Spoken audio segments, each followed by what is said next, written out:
Olá, tudo bem? Sou Minoru Ueda. No vídeo de hoje eu quero conversar com você o quanto que as emoções positivas, a inteligência emocional faz parte do nosso dia a dia para a gente realizar o nosso propósito, para a gente a nossa jornada de vida, nosso propósito de vida profissional, pessoal, o quanto isso impacta as emoções positivas. Para isso eu vou fazer uma conversa aqui com esse fantástico livro chamado Inteligência Emocional 2.0, que eu estou relendo. Eu comecei a ler a primeira vez que eu li foi em abril de 2017. Eu sempre gosto de anotar aqui a data que eu comprei o livro, eu comecei a iniciar, e quando tem a minha segunda releitura, que é agora.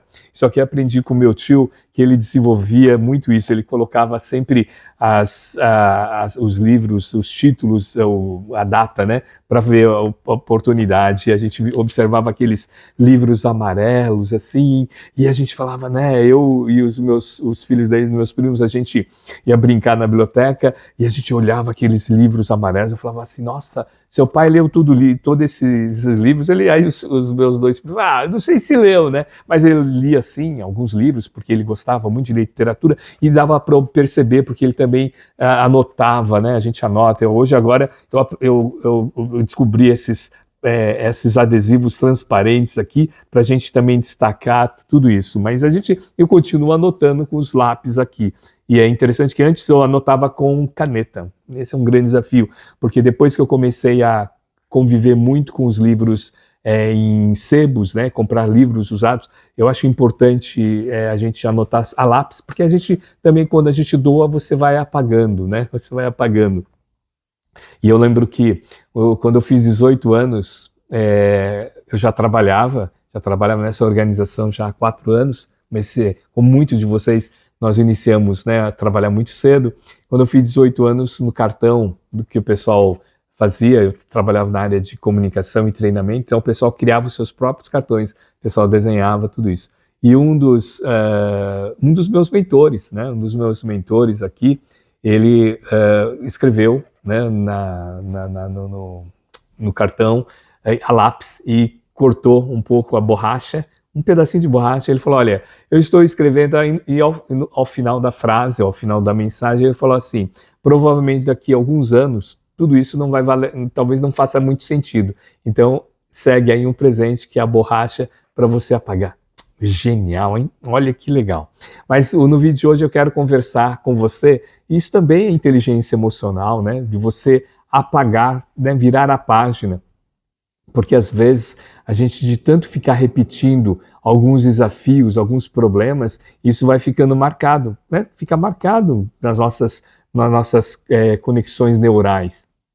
De tanto falar, de tanto falar. Mas por que a inteligência emocional e as emoções positivas, elas estão muito ligadas ao nosso propósito aqui? E para isso, tem uma das frases geniais que eu também gosto muito, né, de anotar, e algumas frases de reflexões, porque esses pensadores, por exemplo, o Frederick Alexander, tem uma frase bacana sobre o Frederick Alexander. Foi um ator, foi um dramaturgo australiano, que ele observou, começou a ter problemas de voz, e ele desenvolveu depois toda uma metodologia que o quanto que a nossa postura corporal influencia também nas questões emocionais. Muito bonito o trabalho do Dr. Frederick Alexander. As pessoas não escolhem seus futuros, elas escolhem seus hábitos, e seus hábitos determinam seus futuros. Então, os hábitos impactam no nosso futuro. Eu tenho observado cada vez mais em sala de aula, principalmente os mais jovens. Quando eu falo os mais jovens, você vai dar risada, né? Todos aqueles abaixo de 40 anos. Antigamente, jovens era aquele pessoal que estava na faixa, né, no ambiente corporativo, né, 20, 30 anos. Mas os mais jovens, abaixo de 40 anos, a gente tem trabalhado muito a questão do propósito nas organizações, utilizando a ferramenta do Ikigai, né? Então, tanto o Ikigai corporativo quanto o Ikigai pessoal. Mas o guia é Ikigai. Ikigai é o encontro, o Ikigai significa sentido da vida. É uma expressão japonesa, estudado principalmente pelos antropólogos e pelo neurocientista Kenmoji, no livro Ikigai, que eles desenvolveram todo um estudo, né? Tem todo um estudo de regiões do mundo com mais pessoas centenárias.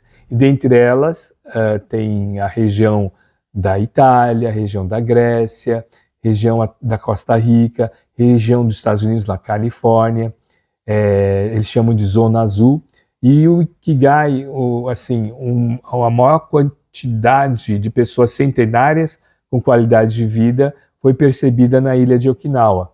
Então, observaram que todos eles tinham um encontro de 4 questões, de 4 perguntas e de 4 práticas. Fazer o que ama, desenvolver cada vez mais com isso seus pontos fortes, suas habilidades, seus conhecimentos, tendo então uma atitude, né, nesse aspecto. Você já está pensando no chá, né, conhecimento, habilidade e atitude. É remunerado financeiramente ou emocionalmente, ou remuneração sentimental, uma remuneração que tudo isso que gera, né, bons neurohormônios, né, dopamina, serotonina, oxitocina, e deixa um legado.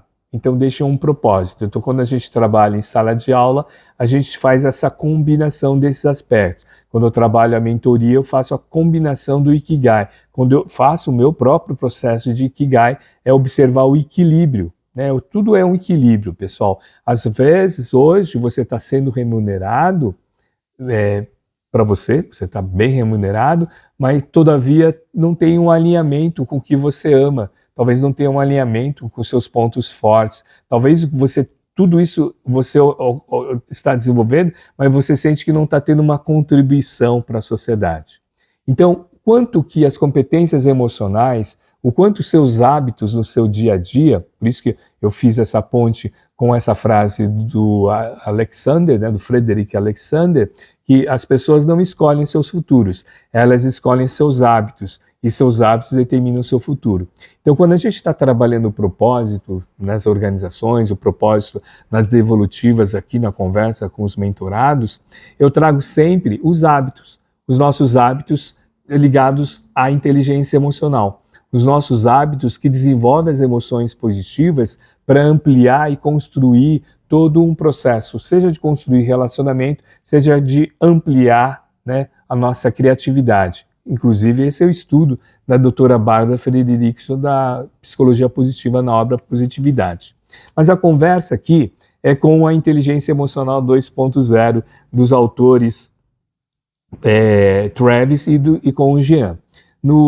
Nesse livro, tem questões muito práticas, e dentre as questões muito práticas, eu creio que um dos principais hábitos que a gente tem que desenvolver nessa sociedade de muita correria, de muita informação celular, né, de redes sociais, é estar presente. E uma das maneiras fantásticas de estar presente, você gerar um fluxo, um flow, né, nesse processo, é você desenvolver a escutativa. Até aqui vale um comentário aqui que às vezes eu fico pensando, né? Às vezes as pessoas falam assim, vamos entrar em flow como se fosse um ritual do segundo, da terceiro astral, da galáxia. Não, pessoal, na questão do flow, do fluxo do Dr. Mihaly Csikszentmihalyi, é uma questão prática. Uma das questões práticas é você praticar empatia. Uma das questões práticas de você praticar empatia, que é uma das competências emocionais, é praticar a escuta.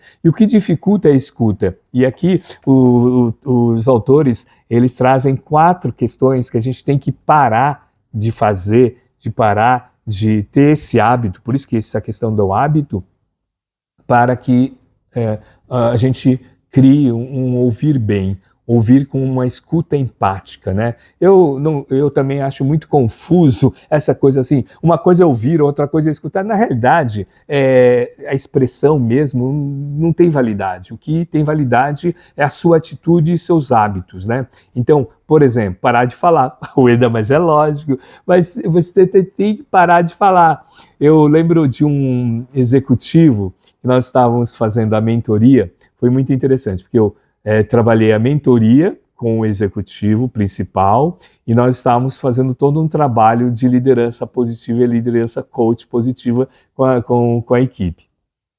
Mas o trabalho iniciou por conta de uma das diretoras que fez toda a contratação e o CEO, né, não participava, tudo isso. Mas aí ele começou a observar que os líderes já estavam tendo outras atitudes, já estava tendo um processo de engajamento, né, do flow, né, porque o flow é a combinação fantástica das competências e com os desafios. Então, a empresa estava com desafios, estava gerando cada vez mais o flow, as pessoas estavam trabalhando o processo do seu engajamento, das suas competências, e estava gerando, então, resultado para a organização.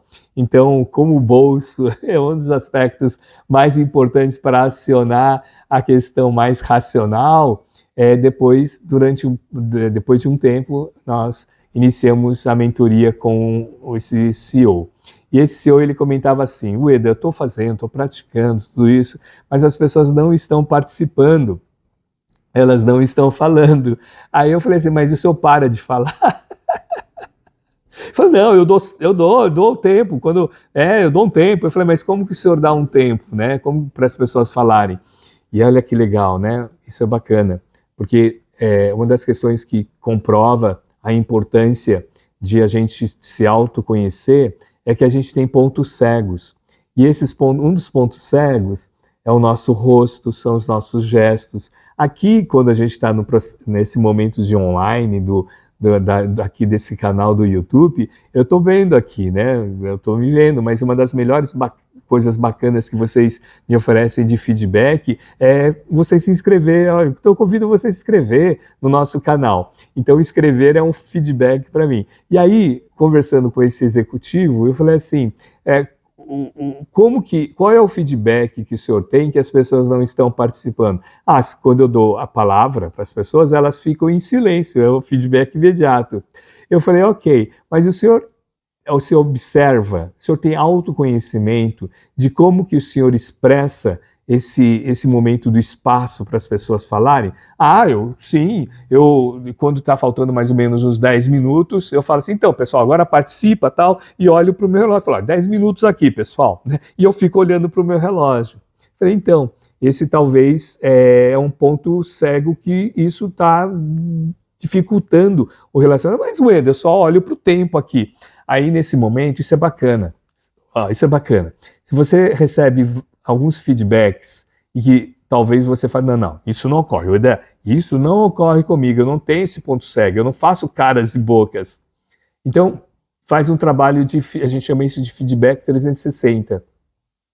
Você procura pelo menos 3 pessoas da sua convivência em áreas diferentes. De repente, uma pessoa da família, um amigo que trabalha com você, uma amiga que trabalha com você, e um amigo que convive com você na sua vida social, no voluntariado. E pergunta, olha, todas as vezes, que foi no caso lá, né? Todas as vezes que eu dou espaço de tempo para você falar, como que eu escuto você? Eu faço caras e bocas? E foi bacana, porque na reunião, depois, que eu pedi para ele fazer, ele veio dando risada e ele escreveu, ele até pediu para as pessoas escreverem no papel, né? Os 3, né? Então, as 3 pessoas com as quais ele pediu, uma pessoa da família, um amigo e uma pessoa que trabalhava, os 3 disseram que ele fazia caras e bocas além de ficar olhando no relógio. Ele ficava batendo no relógio. Assim, então, pessoal, estou dando tempo. Pressão, né? Comando e controle, isso é um dos aspectos da liderança tóxica, né? Comando e controle é perigoso quando você tem de forma cotidiana, né? O comando e controle, sim, é importante em alguns momentos, mas no momento que você está pedindo participação da inovação e da criatividade, esse é um grande desafio. Então, não é só parar de falar. Agora, é bacana esses aspectos que ele compartilha esses 3, porque todo projeto, todo plano de ação tem que depender, sempre falo, em todas as reuniões, isso é bacana, todas as reuniões, toda a devolutiva que você, de repente, faz, ou como líder, ou como consultor, como consultora, eu falo isso porque 3 semanas atrás, eu fiz uma palestra, foi uma palestra aberta, e participaram várias pessoas, e dentre elas, uma jovem consultora, né, que trabalha com inteligência emocional. Ela falou assim, professor, eu fui indicado, uma amiga compartilhou o seu vídeo, então, compartilhe esse vídeo para um amigo, para uma amiga, mesmo que de repente você ache que ela não precisa, né?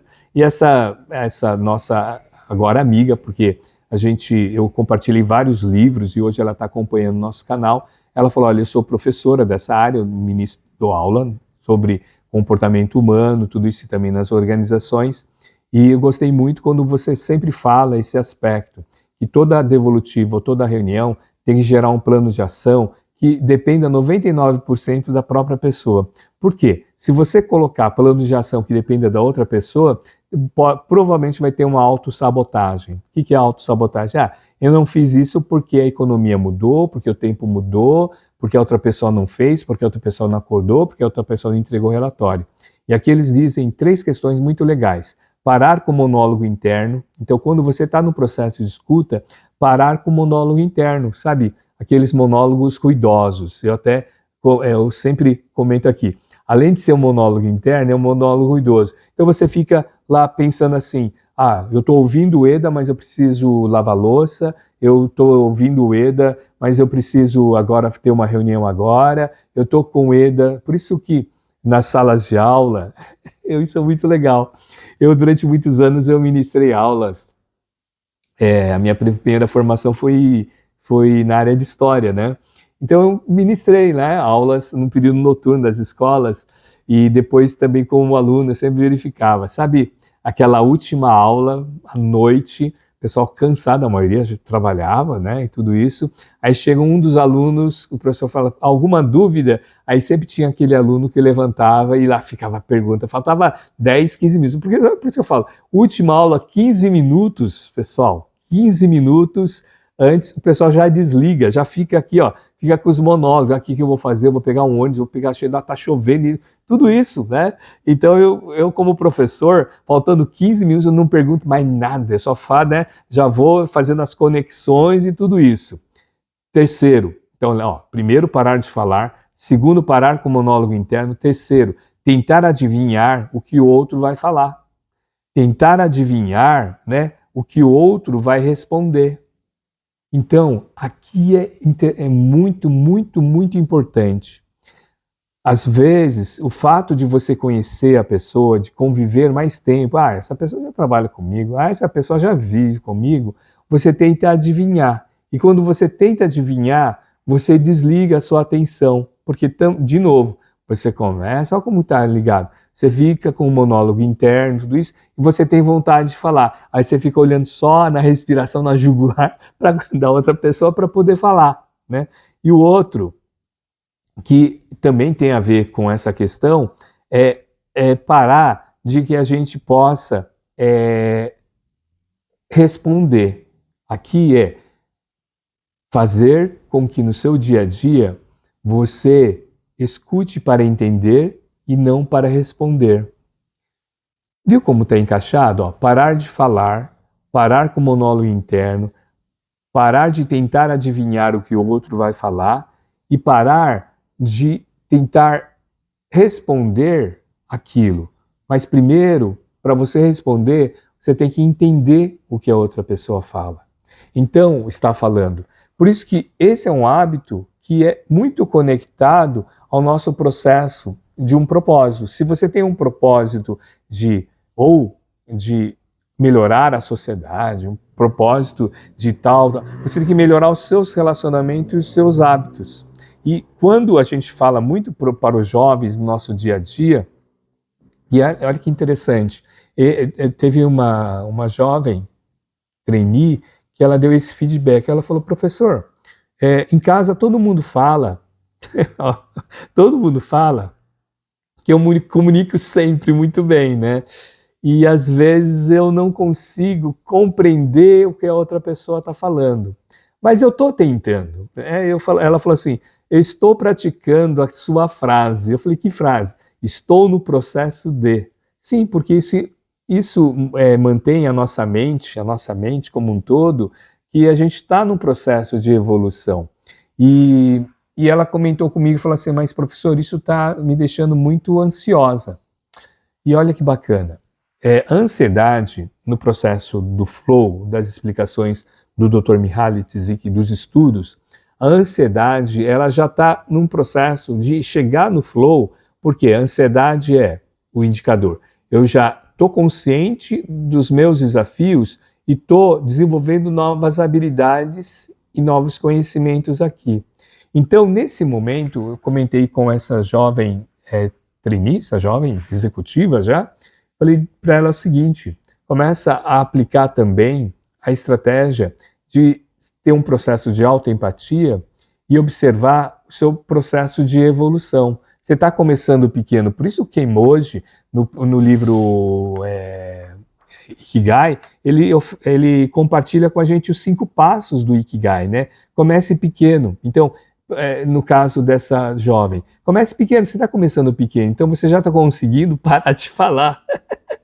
Você já está conseguindo diminuir, né, a resistência de ficar pensando em outras coisas. E ela disse o seguinte, né, com muitos, talvez a gente, né, viciado no celular, fala assim, eu praticava a escuta com o celular, né, não, tô comendo. Então, traz a escuta aqui, né, crie a atenção com intenção, né, a atenção intencional, né, então é a atenção com a intenção de escutar o outro. Esse é um estudo muito bacana, que foi desenvolvido, muito legal, um estudo muito interessante, comprovando o quanto que o impacto do celular, ele dificulta a nossa atenção na direção de automóvel. Eles fizeram esse estudo, é muito bacana, é um estudo do livro Gorila Invisível, acho que está no outro armário, até já vai ser para outro vídeo. Gorila Invisível é um estudo que eles observaram com profissionais que trabalham com direção defensiva e com o celular ao lado. E sabe aqueles testes que eles colocam vários obstáculos de carros, assim? E isso impactou. E um outro estudo que eles realizaram, isso foi um estudo muito legal, quando começaram a ter muitas bicicletas. Então, por que estavam tendo muito acidente de bicicletas? Eu acho que acho que foi na Inglaterra, na Grã-Bretanha, esse estudo. E porque assim, carro, moto e bicicleta. Se você é do século passado, você tem essa relação. A nossa atenção estava para automóveis. Depois começaram a surgir várias motocicletas. Então, muitos acidentes de moto. E depois, acidentes com bicicleta, porque a bicicleta não fazia parte daquele cenário. Então, por isso que a atenção plena ela é muito importante. A atenção com uma intenção para escutar a outra pessoa. Então, para isso, a gente tem que libertar-se, que é o segundo passo aqui do Ikigai, né? Liberte-se um pouquinho do seu celular. Busque harmonia e sustentabilidade. A harmonia e sustentabilidade através da empatia, então, através dessa escuta. Descubra a alegria das pequenas coisas. Aqui sim, aqui que eu dei essa devolutiva para essa aluna. Eu falei assim, festeje que você já deixou de lado o celular, que você está numa atenção plena. Se premie. O cérebro é importante a gente ter uma autoempatia para gerar a nossa autoeficácia, estudada e principalmente pelo Dr. Alper Bandura. Quando você se reconhece em algo, isso vai criando uma emoção positiva ou emoções positivas. E esteja presente aqui e agora. E foi muito legal porque quando eu estava fazendo a devolutiva com ela estava sem celular. Né? Estava com atenção plena, né, nesse processo. Então, nesse livro da consciência, da inteligência emocional, vamos repassar para ouvir bem. Pare de falar, pare com o monólogo interno, com as combinações mentais, pare de tentar adivinhar o que a outra pessoa está falando e desenvolva cada vez mais a escuta para entender do que para responder.